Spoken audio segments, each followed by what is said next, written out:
Good morning, welcome back to the channel. We're here with the F80 today. I really have thought a lot about the G80 M3. I have a few thoughts on it that I want to share with you, and I really want to let you know which one you should buy, because this is an F80 competition. It's got plenty of power, it's got a little bit more character than the G80 in my opinion. I've driven a G80, a manual one, not an automatic. That'd probably be a better comparison. But before I give you any more thoughts about that G80, let's take a walk around of this car and the specification of my F80. All right, so my F80 is Austin yellow. Love-hate color for sure. I wasn't actually looking at an Austin yellow M3. I was looking for an Alpine white car, or however you pronounce Alpine, Ipon. This car does have ceramics, which kind of sold me on the color, considering that they're gold. They're not the exact same gold. I've done some research on that. It's a little bit different of a shade, but I think it does tie together nicely. I did put tint on this car. It's 18% all the way around. I think for a daily, tint is kind of necessary just because, you know, you're doing errands, you're going to work, and you don't really want all that sun in the cabin. So yeah, I mean, competition, as I stated in the intro, it does have the competition exhaust. Now you may be wondering, why does this car not have the comp wheels? I'll swing around this way and give you a different view of the car.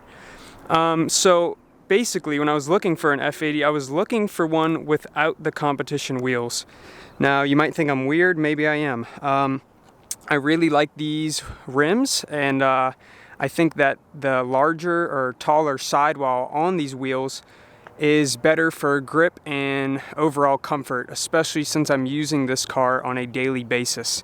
Those competition wheels do have a, I guess you could call it a shorter sidewall, and I could see that being a little bit more rough of a ride, and I just wanted to play it safe and get these wheels, and I still think they look great. They're just that classic 5-spoke double, whatever you want to call it, style wheel, and they just look awesome.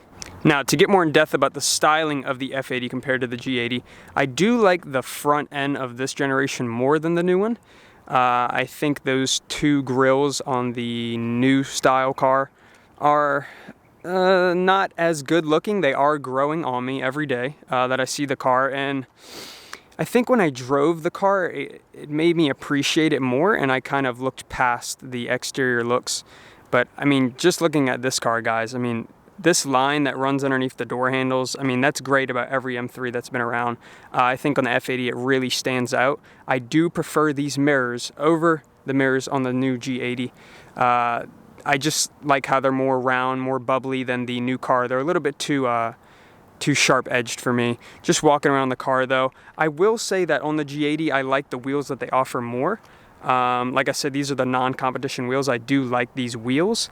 The competition wheels were nice as well, but they've offered at least like three to four new styled wheels for the new M3 in different shades, like diamond cut, so on and so forth, black. You could do a silver finish. So yeah, I mean, the rear end of this car is nice. The one on the G80 is definitely more beefed up, and I do think it looks amazing. I think that one still retains the carbon roof as well, like this generation. I mean, at the end of the day, if I was going to upgrade and I was like, hey, you know, I want something that's a little bit more dailyable, not as snappy, not as rough, I mean, it'd be a great car. I think, I don't know, I've thought about this. After driving the manual that is at work right now, I really think that the manual adds character to that car, considering that it's not as aggressive as this.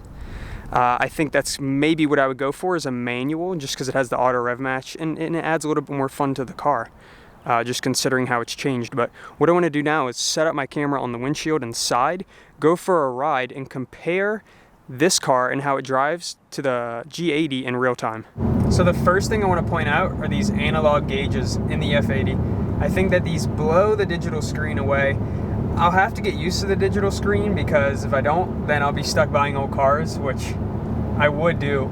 I just like this look, and I had a Golf R in the past, and I mean, even in the G80, it's a little bit better than the G80, but it just kind of lags behind, and it's not the same as seeing a motor turn the needle for the RPMs and for the speed, but it is what it is, right? And this car does have the full leather, which the one that we had at work did as well. Did not have it down here where I do on this car.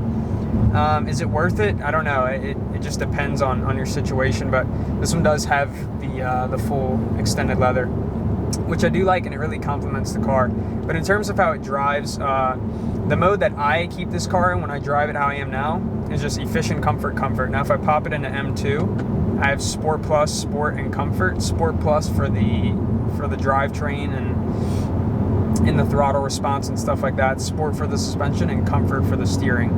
I do want to point out that Comfort is my favorite setting in this car, because this car does have a heavy steering feel. I did like in the G80 how it was a little bit more fluent, and it's just a smoother overall rack. And BMW is just kind of learning about this, and they really didn't change it that much compared to the first year that this car came out, which I believe was 2013.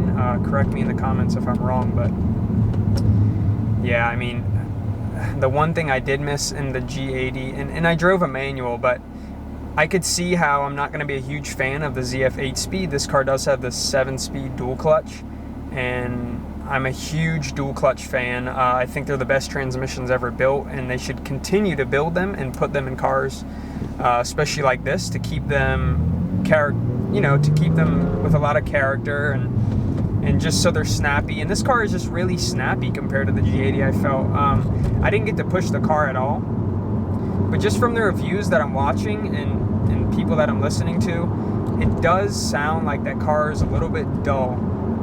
It is a faster car, so like I said, if you want something that is going to be more refined than this, less interior rattles, better build quality, more power, that's your car. And if you can get over the exterior looks in the front, and you know, some of you may like it, but it took me a while to get used to it, and I still like this front end, then you should just get one of those.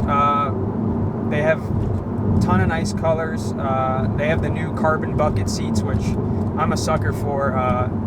That's like the one thing I do love about that car. Like, I have no complaints about the seat. I would definitely spec that car with the carbon buckets. Why not? You know, it's fun, and that those things add character to that car, considering that, you know, it's not the same drive as this. So I think if you could put buckets in it, and, you know, maybe do ceramics and make it more of a driver-focused car, then you should do it. But I mean, that's really my thoughts about the car. I mean, I drive mine every day, and I love the F80. I don't feel that I need to get a G80 yet, and I'm not sure if I would. If I did, I'd get one in a manual, because I don't want the ZF 8-speed. If it was a DCT, then I would get an automatic. But yeah, right now I'm just heading over to vacuum my car, and kind of just wanted to take this road, because this road has, you know, some bumps in it, and it's also smooth in areas, so I can really talk to you guys about the ride quality of the car. So I mean, overall, this car is a stiff car, and I've had people riding it and immediately say that. For those of you who drive F80 competition, you know that it's a pretty stiff, and this one doesn't even have the competition wheels, so I can only imagine that would be a little bit more on the rough side. That's one thing about the new car that did feel really nice, was the suspension and comfort, and actually all across the modes, Sport Plus, Sport, so on and so forth. But yeah, I'm probably gonna wrap things up there. I mean, I'd like to drive the G80 more, and if I do, then I'll definitely share my thoughts about the car in more detail. But make sure to hit that notification bell and subscribe, so you don't miss any new episodes. I will be posting more often. We will definitely get some exterior footage of this and the 991.2 GTS that I showed you in last week's video. So if you haven't checked that out, check that video out. It's pretty cool. And I hope you all have a great evening, and we'll catch you on the next episode. Peace.